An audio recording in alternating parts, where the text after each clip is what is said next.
안녕하십니까. 융합의 탄생의 최윤규입니다. 오늘은 융합 이야기를 풀어나가기 위해서 영화 인디안 썸머로 시작해 볼까 합니다.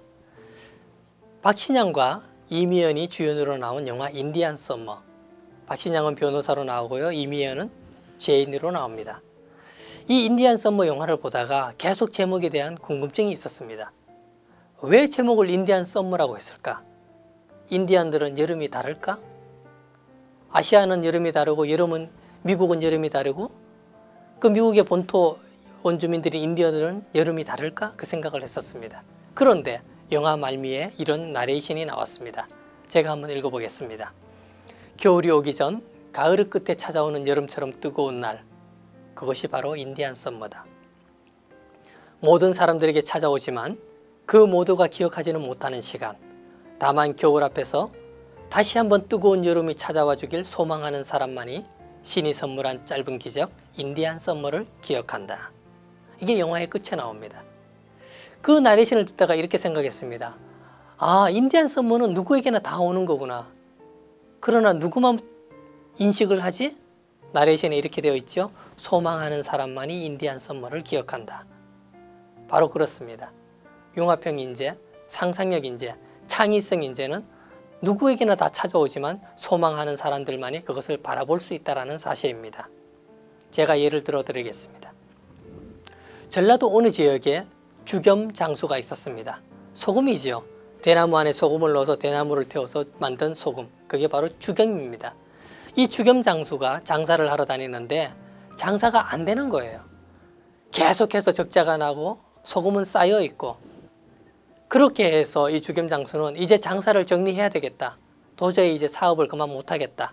그만둬야 되겠다. 그 생각으로 마지막 남은 주겸을 가지고 자기 친인척과 이웃에게 나눠주기 위해서 된장을 만들었습니다. 주겸이 들어간 된장이죠. 그것을 이웃에게 나눠줬는데 어떤 일이 벌어졌나 하면요, 바로 주겸 된장을 먹어본 모든 이웃들이 주문을 하기 시작을 했습니다. 이 사람은 소금 장수였습니다. 그런데 된장에다가 주겸을 합치는 순간 이 사람은 주겸 된장 사업가로 거듭나게 되었습니다. 사업은 대박이 났습니다. 가정에서 치약, 어떤 치약 쓰시지요? 혹시 이런 치약 쓰십니까? 주겸이 들어간 치약, 주겸과 치약을 합친 주겸 치약. 주겸 장수는 처음에는 장사가 안 됐습니다. 그러나 인디안 썸머의 나레이션처럼 간절히 소망했습니다. 왜 장사가 안 될까? 마지막이라고 이거나 해보자. 누구나 볼 수 있었던 시장이지만 간절히 소망했기 때문에 이 주겸 장수에게만 주겸 된장이라는 새로 융합된 시장이 보였다는 사실입니다. 제 아이가 슈퍼에 가서 음료수를 사올 때 바나나 우유를 많이 사옵니다. 이 바나나 우유는 어떻습니까? 우유와 바나나가 합쳐진 거죠. 또 저런 것도 있습니다. 우유와 딸기가 합쳐진 것. 또 있죠. 우유와 초콜릿이 합쳐진 것. 어떻습니까? 그런데 세상이 바뀌었어요. 이 우유와 어떤 과일이 합쳐진 것은 대부분 무슨 맛을 내는 향료가 들어간 겁니다. 소비자의 취향이 변했습니다. 그래서 이제 기업에서는 새로운 웰빙을 우유와 합쳤습니다. 그렇게 해서 나온 게 우유와 검은콩을 합쳐서 검은콩 우유.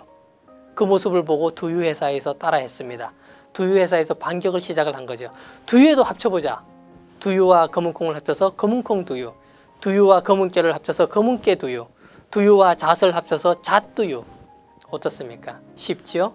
웰빙은 쉽습니다. 바로 소망하고 만들려는 의지만 있으면 누구나 다 할 수가 있습니다. 경기가 나쁘다고, 장사가 안 되다고 그렇게 한탄하지 마시고 주경 잠사처럼 새로운 방식에 한번 도전해 보십시오. 그게 바로 융합형 제품을 만들어내고 저와 여러분들이 모두가 융합형 인재로 된다는 사실이죠. 요즘같이 경쟁이 치열할 때는 이런 제품뿐만 아니라 점포와 점포가 두 개로 합쳐집니다. 바로 샵인샵 점포지요. 요즘은 이런 가게도 많이 있습니다. 모바일 샵과 카페가 합쳐지는 것. 케이크 카페, 베이커리 카페, 아이스크림 카페도 나오고 있습니다. 또 이런 제품도 있습니다. 낮에는 뷔페 장사를 하고요, 밤에는 주점으로 운영합니다. 시간과 시간에 따라서 두 가지 서로 다른 매장이 합쳐지는 거죠. 그러나 어떻습니까? 장소는 한 장소입니다. 간절히 소망하면 새로운 방법이 보입니다. 최근에는 학원 사업도 융합형 시대에 접어들었습니다. 예전에는 영어학원은 영어만 가르치고 태권도학원은 태권도만 가르쳤습니다. 이제 태권도와 영어가 합쳐졌습니다. 태권도를 가르칠 때 영어로 가르칩니다. 아이들이 재밌어합니다. 아이들이 자연스럽게 배웁니다. 아이들이 신이 나합니다. 바로 이와 같은 것, 새로운 컨버전스에 접어들었다는 것을 우리 모두 인식해야 됩니다. 그러면 어떤 것든지 합칠 수가 있습니다. 저는 31가지 골라 먹는 맛이 있다라는 베스킨 라빈스 광고를 봤습니다. 그런데 예전에는 이제 31가지를 골라서 먹는 시대였습니다. 그러나 지금은 시대가 바뀌었습니다.